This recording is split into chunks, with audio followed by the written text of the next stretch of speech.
Hello, Gemini. Welcome to Daughter of Wind Tarot. My name is Mara, and I'll be doing your reading today, be taking care of you. If you have any questions about how to watch Daughter of Wind Tarot, you can hit the link that'll be up there about the minute half mark, or you can go downstairs and get the link there. But this is a message, a general message for the collective of Gemini. I've been guided to use a couple more of my personal decks, so I'm using the Mystical Shaman Oracle deck. I'll be reading the description of the first card out, and I'll pull some from there, and then if I'm led to, I will also be pulling from my good tarot. So it'll be a little bit of a different, it's more of an intuitive read than slapping down 20 cards and telling you about your love life. So if that's what you're looking for, your soulmate, you can click off. I've got a list of great readers down below, downstairs, some links there, the readers that I love to watch. But if you'd like to stay and hang out and see what this is about, I will too, because I have to watch my readings afterwards because I have no idea what I'm saying in these things. All right, let's see here. I don't even know why I'm opening the book. See, you've already got me distracted, Gemini. I love your energy so much. I think last time my face was hurting from smiling so much because I was just having, maybe that was Capricorn. But anyways, I digress. Let's get a couple cards out for you, Gems, and we'll do this thing, okay? What messages? Woo! Ooh, yeah, Wild Woman. First one out. Love it. I'll show you the cards after I'm done. Woo! Okay, we've got Middle World, which is in the reverse. So this particular deck does have reversals upright and reversal messages. So the first one out I will read, and then after that I'll just do intuitively. So it doesn't really matter if that's upright or not or anything like that. We'll see if we have any more for you, and if not, that will be it. Anything more for my Geminis from the Mystical Shaman? Ooh. Ooh, I love that. And the Beloved. That's it? Okay, that's it. So first off, Gemini, we have, look at these beautiful cards. Wild Woman, which I absolutely love. Middle World. Gorgeous. Again, this is an amazing card. I love it so much. The Rainbow.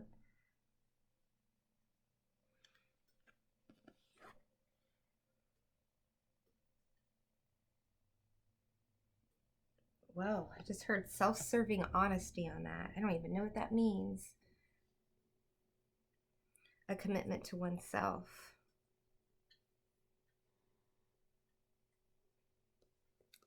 All right, we're going to read the Wild Woman.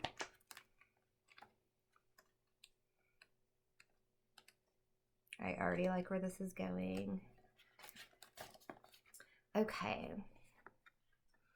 Wild Woman. When the Wild Woman dances into your reading, she reminds you of the essence of authenticity and freedom. Divested of all social constraints and cultural conformity, the Wild Woman holds up a mirror to your essential self, the true essence of who you are and who you're meant to become. She is a reminder of the bright light within each of us that gets dimmed by the restrictions imposed on us by the expectations of society. She reminds us that in order to be fully present to life, we must uncover that light and let it shine brightly, regardless of the perceived consequences. Wow. The invitation is when the Wild Woman comes to dance into your reading, you're invited to shine brightly and know that your true self is being called out to engage the world. Excuse me.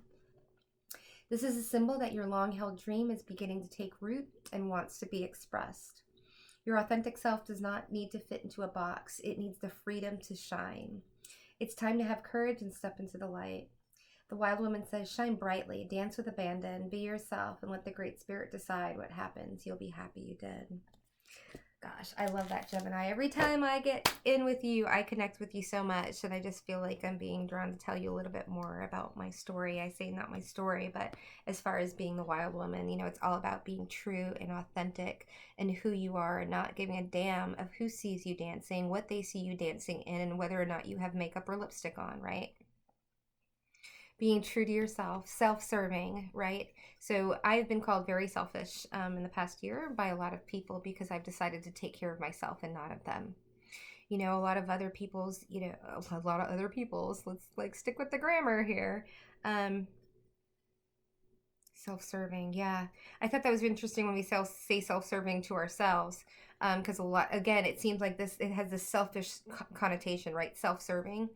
But I think a lot of people come into our lives missing something within themselves and have this expectation that we're going to bring it to them and that we're supposed to provide it to them, and not realizing, not acknowledging, not taking responsibility for who they are, but expecting everyone around them to cater to their needs and be the driving force in their lives. They want other people, they go to other people, they go to gurus, they come to readers, and hoping that we're going to motivate them to do something in their lives, that we're going to give them the key, and not looking inside of themselves to see exactly what's at the heart of them. What's their spade? You know, when we say we call a spade, what is your spade? What is it? Who you are? What can you call yourself? What do you call yourself? I think I was talking, I know I was, and it might have been your reading last week.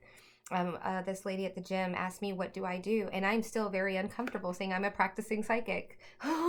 Like I am. Like, honestly, this last year, July, was when I first started listening to tarot, and I was terrified. I wouldn't tell anybody, much less be on a YouTube channel later. Never thought that I would actually be a reader. And now I realize this is my true calling and where I'm supposed to be, but I'm still having trouble being my authentic self. You know, I may dance around and be all psychic and good with myself in my room, but to go out, I just, for the first time, just sent a link to some of my friends. I only have like 3 people in my life that know me, that know I'm doing this. And it's not that I'm ashamed of it. Or am I? It's not ashamed. It's just I was such a different person. I've always been this person inside, but it was not something that I felt like I could express in dance. I've been much more comfortable about being, telling people about my weight loss, but that's just as of a couple of weeks ago. I think maybe just like a month ago, I posted a picture of how I was, when I was approaching 300 pounds. I might have gotten there. I don't know. I stopped weighing myself at 286. And yes, great for me. That's awesome. I've released 150 pounds, but there was a very long time there I would not post a picture of myself on Facebook because I was so ashamed and so embarrassed. And then I didn't want to be the person that was like, look at me, I'm skinny now, and everybody wants to say, yo, how did you do it? What did you do? And I tell them, there's a lot of things that I did do, drinking the tea and this, that, and the other. But what I didn't say out loud is I've delved into my trauma. I mean, I kind of said it, I just released some things, whatever, and, started meditating. Oh, like, that's just so hokey when I found myself. It's really like I delved deep down in myself. I found the root cause of why I'd gained the weight. We all have, I had a lot of health issues as I gained the weight, and a lot of things that packed on the pounds after that weren't of my own. But because I'd put myself in the mindset of having to fight weight and fighting weight and all this other stuff, it was a mindset, and then I have to lose it, and everything was consumed of like what I looked in a bathing suit or didn't look like or compared to someone else, whatever. And not being able to, I didn't feel like I could be confident in myself. And it was only when I started saying, you know what, I'm going to pull, fake it till you make it, but I started to pull a Marilyn Monroe. So every time I'd be around skinny bitches in the room or wherever, I just was like, be Marilyn Monroe, like act it, think it, whatever. But really it was like just a mantra for me to just throw my shoulders back and be like, you know what, I'm okay with myself as is right now. And once I started doing that, my weight started coming off. And no, it's not a magic pill. I had to deal with my shame factors and my trauma factors and everything like from child that kept me from being that little kid running around and being awesome, and then getting into the school system and being sometimes smarter than some of the kids around me, and then being held back because I wasn't smarter like in math, but I was a great reader. I was 5 grades ahead in reading, and so I was hanging out with all these older kids, but I was, freaking 5 years old, hanging out with 13-year-olds or whatever. And it was just, first of all, let's not talk about the school system and how, traumatizing that can be. A lot of people are like, well, I didn't get, fingered by my grandfather. I'm sorry for anybody. I apologize. I'm not trying to make light of abuse. But people really do say, well, I was not traumatized sexually or this, that, and the other. Maybe, I had some issues when I was in high school. But that's not in regards, that's not in reference to me. But the trauma that we carry with us, like, this is childhood stuff that we bring along with us. We say, what's wrong with this? It was my last relationship. It was my last husband. It was my last girlfriend, boyfriend, whatever it is. Or yeah, we can blame our parents or our grandparents or, you know, our school or whatever, but what we're not dealing with are the reasons why we feel like we can't speak up when we're in a situation with someone who is abusive. You know, I got into a situation in a marriage with someone which, you know, at the first year I saw signs. But I was like, no, that's just me. That's me just making things up. He's got rage issues because he's in the military. It changed him. No, he had rage issues when he was little, and I didn't find any of this thing out because I didn't, bother to get to know him more than I should have, to be perfectly honest with you. You know, 2 years is not long enough. And we all, you know, I'm not judging anybody, but what I'm saying is, like, here's the thing. It's not even getting to know him. I didn't know myself, right? I didn't trust myself. I didn't trust my instincts. And this is all about trusting your instincts. She's all about, this is an instinctual being right here, right? And we get into this world, this middle world, not above, you know, as above, so below, but this is the real reality of what we have. These are the roots. These are the families. These are the situations. These are the flocks of birds that we hang out with. And we have to live in this world, regardless of whether we're a spiritual being or not. And if we were not given the coping skills, when we were younger, how do we expect to move forward into and maybe we were, but I meet a lot of kids that had great families and didn't get diddled by their grandparents or whatever, and still have issues. Why? Because they were also not shown how to deal with their shadow side, perhaps. Maybe they weren't allowed. Maybe they had such a loving family and anger was not expressed in the family. Maybe it was always behind closed doors. So it's not always, again, about coming from, you know, a family that was drinking and drugging and all this other stuff, or narcissistic tendencies or whatever. What we all have to realize, without claiming that we are victims, without going into a victim mentality, is that there was a point in time that things happened to us.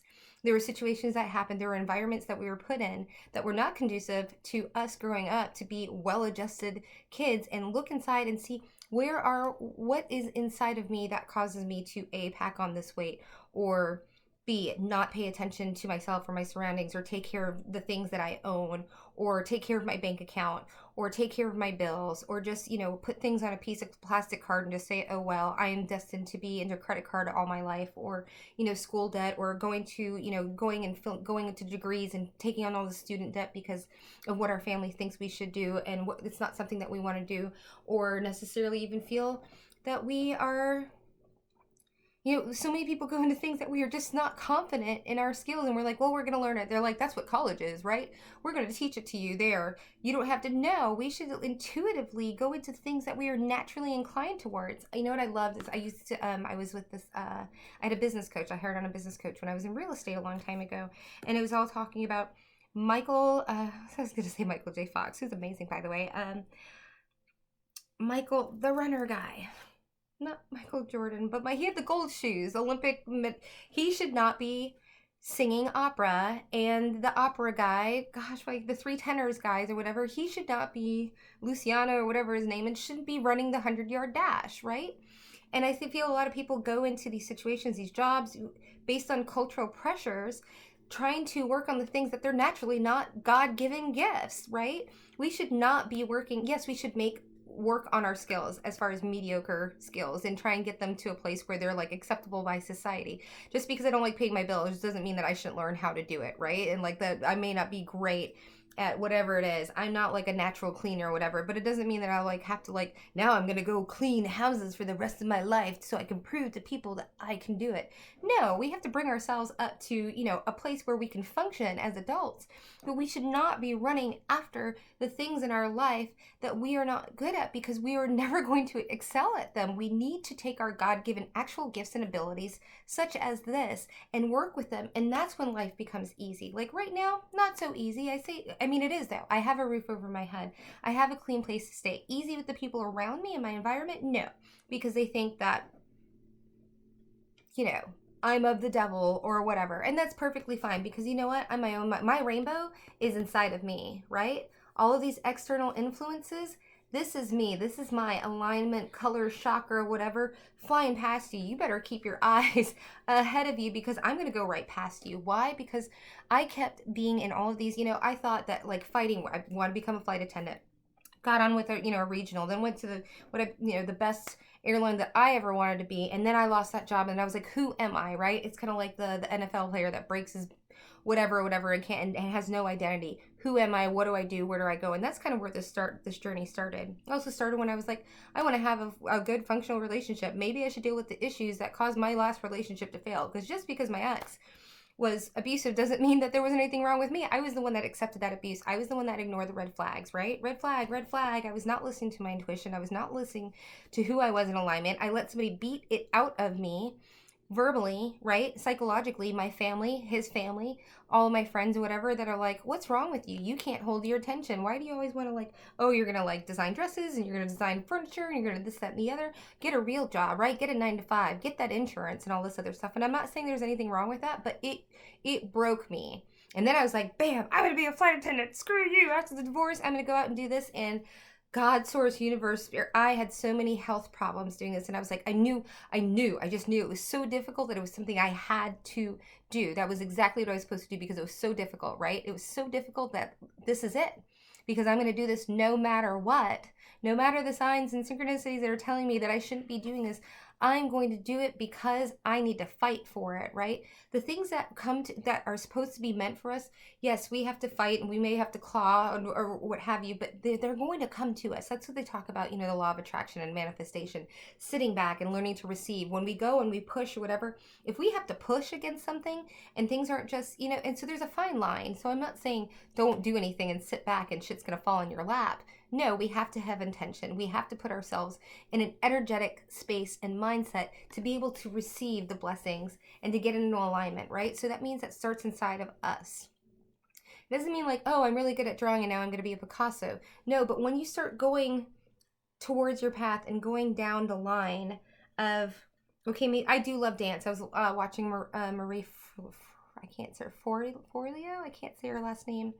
But she's like, I knew I was a dancer, even though I'd never taken a dance class and this, that, and the other. It wasn't that people have been telling me good my entire life. She's like, I just decided to get, and she's like, it took her years to just go and take a dance class, right? And then boom, after that, it catapulted her. And now, like, she does dance and everything like that side, but now she's helping people. She runs B School, like the entrepreneurs, but it all started with her going towards her passion.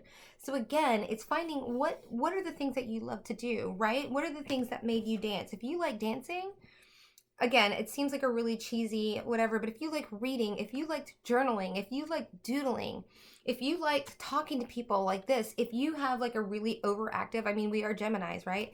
Reading is freaking amazing to me. It is a place for me because you have to connect so many dots, right? So the cards, this is artwork. This is other people's artwork. I'm working with spirit right now to be able to bring these messages to you. That's my spiritual journey. But even just in general, as picking up these cards have been just such a calming, because we read the energy that's around us, electrically, the freaking light bulbs blowing out and everything like that. We all have this signature, right? And being able, so that's what causes these cards to fly and everything. I don't know the science behind it, but I do understand it enough to know that, like, when there's a shark in my mix, someone bad and the card keeps picking up the same energy. I know that there is a science to this that I may not know, but I know that energy is around us. I know when I can feel the heat in my palms and I can heal myself of my own cramps. It's freaking crazy. Okay, but I have to be aware. I have to set intentions. It's not as difficult as you think. And we are all born with these abilities. We were all put on here with a special gift, and you know what it is. And if you don't know what it is, you're going to have to peel back the layers and start trying. And I'm not saying you have to go to a college class to figure out, like, oh, well, I liked drawing when I was little. It's just like, again, it's not go and do this, but open your curiosity up, right? If there's something that you're curious about, okay, here's my biggest advice. Getting to this, the beloved card, or the things you love, the self-serving love, the self-serving, selfish things that you want to do. But if there's something that absolutely piques your interest online or YouTube or whatever, I just want to address this is stop watching other people live their best lives. I love freaking Survivor, right? I love it. Mainlined it when I was sick.